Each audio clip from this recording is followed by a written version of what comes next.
O Assassino da Lua. Tudo começa com Lu Li. Ele era o diretor de desenvolvimento de jogos de uma empresa chamada Destino. O mesmo ele estava sendo demitido nesse dia. Lu Li tinha um grande pressentimento, que essa empresa sabia o que aconteceu com seu irmão mais velho. O seu irmão acabou desaparecendo. Só que o seu irmão acabou deixando mensagens criptografadas. O nosso protagonista descobriu que se ele quisesse alguma resposta sobre o que aconteceu com seu irmão mais velho, ele teria que ver alguma coisa nesse jogo que estaria sendo lançado, já que seu irmão trabalhou nesse jogo, na fase beta do jogo, antes dele desaparecer, que era o jogo Lu da Fantasia. E o irmão dele acabou deixando instruções para ele, para como ele vai conseguir achá-lo. O Prota até entrou de cabeça nesse projeto para tentar descobrir as coisas mais sobre esse jogo. Por ele ter mexido muito nesse vespeiro, ele acabou sendo demitido. Entretanto, isso não importava para ele. Nesse dia, exatamente à meia-noite, iria lançar a fase original do jogo. Lu Li não estava sozinho nessa busca, ele tinha o irmão mais novo dele. O irmão mais novo dele conseguiu, através de algum contrabando, essas roupas que fariam que ele pudesse entrar nesse jogo antes de todo mundo. Assim que acabou dando horário, os dois acabaram entrando dentro do jogo. Só que Lu Li sabia de coisas que ele não poderia revelar para o seu irmão mais novo.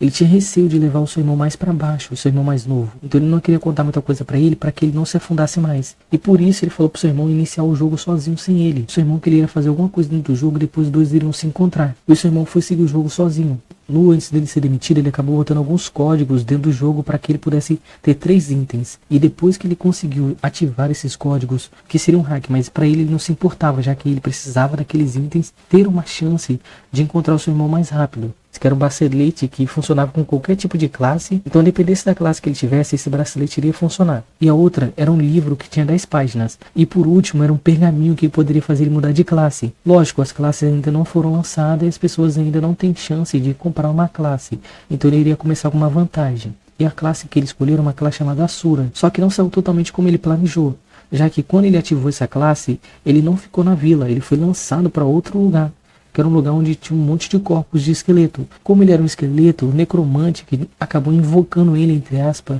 achou que ele estava desobediente, então resolveu eliminar, já que nosso protagonista estava falando por consciência própria. Por sorte, o monstro muito enorme, inconscientemente, acabou salvando ele. Essa nova classe que ele estava, ele sabia que, mesmo sendo muito poderosa, ela ainda precisava ser upada. Então ele precisaria concluir algumas missões. E o sistema do jogo geralmente guia as pessoas para as missões. E ele avisou para o nosso protagonista que a 100 km havia começado a sua primeira missão. E como ele não tinha muito tempo a perder, ele resolveu seguir logo o passo para tentar concluir logo essa missão. Ele andou entre a vida e a morte para conseguir chegar no lugar para finalmente fazer sua primeira missão. Devido a ele ter andado muito e ter passado por muitas situações de vida e morte, ele acabou vendo um grupo que estava adentrando num portal. Então ele resolveu falar pro sistema que ele iria passar por ali. Só que o sistema falou para ele que aquele ali não é o lugar que ele deveria ir. Eu me tornei um amigo de infância de uma chefe final de nível médio. Como ninguém sabia, quando as pessoas descobriram, já era tarde demais. O mundo ele acabou sendo destruído por uma pessoa só. O seu nome era Rion Anon, mais conhecida como a Bruxa da Calamidade. Ela era uma das vilãs que assombrou o mundo, mas era a única dos vilões que podia destruir o mundo. Esse na verdade era um jogo que nosso protagonista costumava jogar, o Coração Valente. É sobre um jovem que ele sonhava em se tornar um caçador.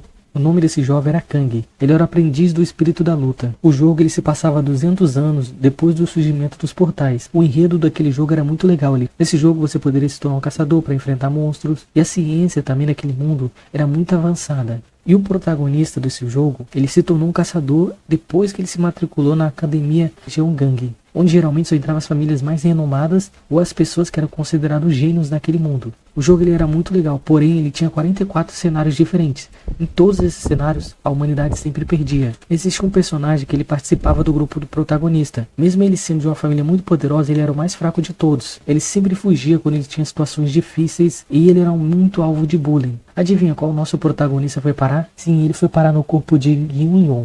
E ele foi parar nesse corpo quando ele estava no primário. Logo, o nosso protagonista soube por que ele foi parar nesse corpo exatamente nesse dia. Ele foi parar nesse corpo porque a turma que ele estava frequentando era a turma da vilã que iria destruir o mundo, a Rei-Wan, que era a Bruxa da Calamidade. Gyun-Yun, ele sabe que esse jogo existe vários tipos de cenários possíveis, tanto que ele até cogitou em assassinar a Bruxa da Calamidade nessa idade, já que ela estaria na idade ali que ela não teria tanto poder. Mas ele resolveu criar um próprio cenário. A Bruxa da Calamidade, ele conhece a história dela. É uma história muito triste. Ela simplesmente recebeu só o mal do mundo. Ela foi abandonada pelos pais quando ela era criança. Ela sofria muito bullying das pessoas. E os adultos acabavam ignorando a maldade que ela sofria. Tudo porque ela nasceu com um acúmulo de mana. Quando uma pessoa ela nasce com um acúmulo de mana, geralmente ela acaba nascendo com uma parte animal. Essa pessoa ela sofre muito preconceito das pessoas. E o protagonista ele resolveu criar uma nova tese. Um novo cenário. E se ele fosse amigo dela? E se ele estendesse a mão quando todo mundo tirava a mão para ela não levantar? Como a vilã sempre recebeu o mal do mundo, dessa vez ele queria demonstrar um gesto de gentileza para ela. Quem sabe com isso ela poderia mudar e não se tornar uma vilã no futuro. Pessoal, esse mangá é novo, vou deixar com vocês aí. O nosso protagonista, ele não tem só essa etapa para concluir. Ele precisa tirar essa fama onde o personagem dele é um lixo. Ele tem que aprender uma habilidade muito poderosa do seu clã, já que o personagem dele demora muito tempo a aprender na novel. Como a bruxa da calamidade, ela sofre muito bullying, ele precisa ficar forte para poder contê-la e protegê-la do mal do mundo, para que ela não se torne uma vilã também, já que vai ter muitos vilões além dela no futuro. E ele vai conseguir ou não? Vou deixar com vocês. O maior inimigo dos jogos. Essa história se inicia através de uma batalha épica que estava por vir.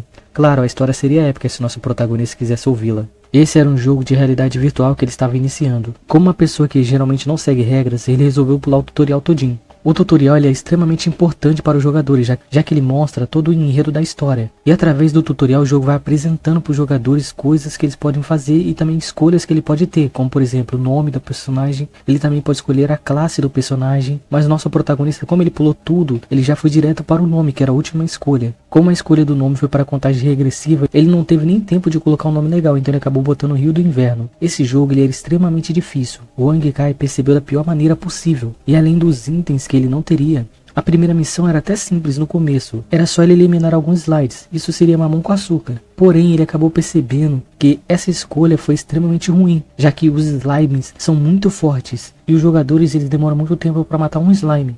Então ele resolveu ir para o caminho mais fácil, acabando usando até uma tática bem infalível. Ele foi até uma pessoa para pedir ensinamentos para essa pessoa. À primeira vista, o soldado ignorou ele completamente, mas o Wang, por ele ser um rato de jogos, ele sabia como inverter aquilo ao seu favor, então ele inverteu o psicológico do soldado. E além do soldado ensinar literalmente as habilidades para ele de graça, e depois de ele roubar o soldado, quer dizer, pedir as coisas emprestado, o prota notou que os slimes de agora estão bem mais fracos do que o normal. E essa missão para os jogadores novatos iria demorar um mês para eles terminarem, mas ele acabou conseguindo terminar em algumas horas. O ancião deu a recompensa para ele, e ele perguntou para o ancião se o ancião tinha outra missão. Lógico, por ser muito cedo, o ancião ficou meio resquício em dar a missão para ele. Como o nosso protagonista tem uma lábia muito grande, o ancião acabou cedendo a próxima missão. Só que era uma missão extremamente suicida. O Wang ele teria que iniciar uma jornada para matar o deus demônio. Só que essa missão não era só difícil de ser concluída. Se você acabasse não conseguindo concluir, uma guilda de NPCs iriam atrás de você. Então esse era mais que um motivo suficiente para você concluir essa missão. Percebendo que foi burrice ter aceitado a missão, nosso protagonista foi até caçar uns lobos para tentar aumentar o seu poder e aumentar o seu nível. Só que ele percebeu que os filhotes não davam tanto XP, então ele resolveu ir até um lobo maior. Entretanto, o Wang percebeu a distância de poder que teria entre ambos. E sabendo que ele não poderia vencer, o nosso prota resolveu pegar um dos filhotes desse lobo para usar como escudo. A maldade foi tamanha do nosso protagonista com um lobo que já era um demônio, que ele acabou se tornando um rei demônio. Usou a maldade do nosso protagonista para ganhar poder, o demônio. Só que o Wang ele era bem ratão, e ele percebeu que o lobo estava mais lento, então ele ia usar a lentidão desse lobo contra ele, assim atacando até conseguir matá-lo, e demorou 5 horas para ele conseguir matar esse lobo. Quando ele concluiu a missão, ele percebeu que tinha alguma coisa errada, que ele não gostava de ser um herói, ele queria ser um vilão, então ele decidiu que não ia mais concluir as missões para se tornar um herói, e sim para se tornar um vilão. Eu sou o boss mais forte do mundo. Há muito tempo atrás, uma torre apareceu em todo o mundo. Com o surgimento da torre, algo sobrenatural acabou aparecendo. Algumas pessoas começaram a despertar poderes, e com base nessa lógica, as pessoas começaram a entrar na torre, querendo suprir a fome deles por descobertas. E antes que todos pudessem falar sobre as descobertas na torre, as pessoas acabaram morrendo ao entrar na torre. E depois de 3 décadas, finalmente aquele mar de sangue teria um fim. Uma luz nasceu no meio daquela escuridão. Todas as pessoas almejavam tocar naquela estrela. E esse era o Salvador, Lin Xiang, o herói da humanidade. Algo que não foi contado para as pessoas era que essa era a 3ª reencarnação dele. E com base no seu conhecimento, ele finalmente chegou no topo da torre. E com isso ele conseguiu levar os seus amigos até o final. E por causa do seu sistema, ele ganhou itens que seriam os mais fortes do mundo. Lin ele finalmente iria derrotar o Rei Demônio. Lin nunca tinha chegado nessa sala do Rei Demônio. Por esse motivo, ele não sabia o quão poderoso essa pessoa era. E mesmo usando todas as suas forças, comparado a esse ser absoluto, ele não era nada. O Rei Demônio, ele era tão forte que os itens que estariam no ápice não faziam nem cosquinhas nele. Os itens que a humanidade considerava mais poderosos eram meros objetos comparado a ele. E agora Lin, sabendo quão poderoso o Rei Demônio era, ele já planejava com que tipo de força ele viria para o próximo retorno. Entretanto, Lin, ele não era o protagonista, era o Rei Demônio. Ele deduziu que Lin pelo conhecimento que ele tinha pelas dungeons, ele era uma pessoa que reencarnava. Então ele começou a curar Lin. E ele disse para ele que ele não iria matá-lo, já que ele iria reencarnar de novo, e de novo, e de novo, até achar um jeito de matá-lo. Então o Rei Demônio resolveu jogar ele num ambiente que o tempo estaria congelado. E lá no limbo ele seria curado várias vezes, para que ele nunca morresse. Porque se ele não morre, ele não vai reencarnar. Como ele se gabava tanto das suas armaduras e das suas armas, o Rei Demônio usou a própria armadura do Lin para aprisioná-lo nesse limbo. O Rei Demônio ele era muito poderoso. E não só poderoso, ele também era muito esperto. Ele resolveu fingir que ele morreu, como se o Lin e os heróis tivessem derrotado ele, com o intuito que as pessoas abaixassem a guarda. Os humanos, percebendo que o Rei Demônio havia morrido, eles resolveram seguir o seu ciclo de vida. Uma coisa que os humanos são, eles são gananciosos. Então o Rei Demônio trouxe um item dele que era de rank S para levar uma pessoa de rank S até uma armadilha. E um casal ganancioso foi até essa armadilha, e eles acabaram caindo. Mesmo eles sendo rank S, eles eram meras formigas comparado ao seu poder. Por que ele resolveu fazer uma dungeon de rank S? Porque ele precisava manter uma pessoa de poder muito grande dentro do seu covil, para que distraísse a torre. Quando a torre descobrisse que ele não estaria lá no seu trono, ele já teria fugido, e também as pessoas nunca iam conseguir chegar no ápice da torre. Então ele sabia que ninguém teria esse poder nesse século. E também ele precisava de um nome, porque ele queria brincar de ser humano. E agora o Rei Demônio se chama Bai Jing-Feng, e ele vai se tornar um caçador, para caçar os humanos, é claro. O Senhor Devorador, por favor, haja como um chefe final.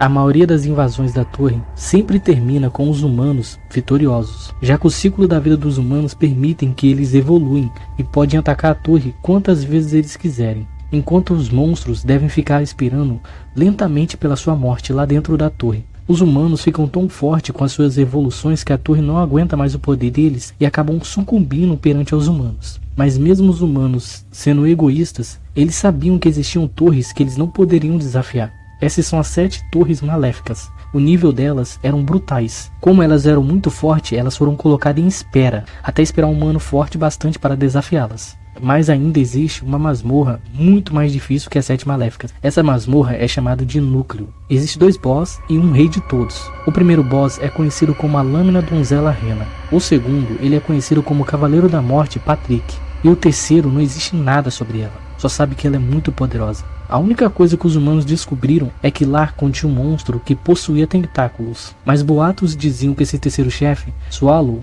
já havia morrido por um humano e deixou tesouros inimagináveis em seu covil. Só ir lá e pegar. Fim da história. Como o núcleo seria uma dungeon que nunca seria invadida, Swallow, junto com a Rena, resolveram espalhar um rumor que o boss tinha morrido, para atrair os humanos tolos para suas mortes. Swallow resolveu, com Patrick e Rena, o que farão com os itens dos 76 heróis que invadiram seus covis. Mesmo gostando de matar humanos, no mundo dos humanos tinha coisas que eles gostavam. Como Swallow era muito poderoso e preguiçoso, ele decidiu mandar Rena e ir lá vender os itens. Além das pedras mágicas, ainda havia as 33 armas poderosas, capazes de rivalizar com as 7 maléficas. Mas lógico, né, com o núcleo eles não teriam condições nenhuma. Swallow estava muito de bom humor, então ele decidiu deixar com que seus 2 empregados escolhessem uma arma para eles, o resto eles iam vender. Assim que todos escolheram suas armas, após todos se recolherem, Rena foi para o mundo dos humanos vender as pedras de alto rank.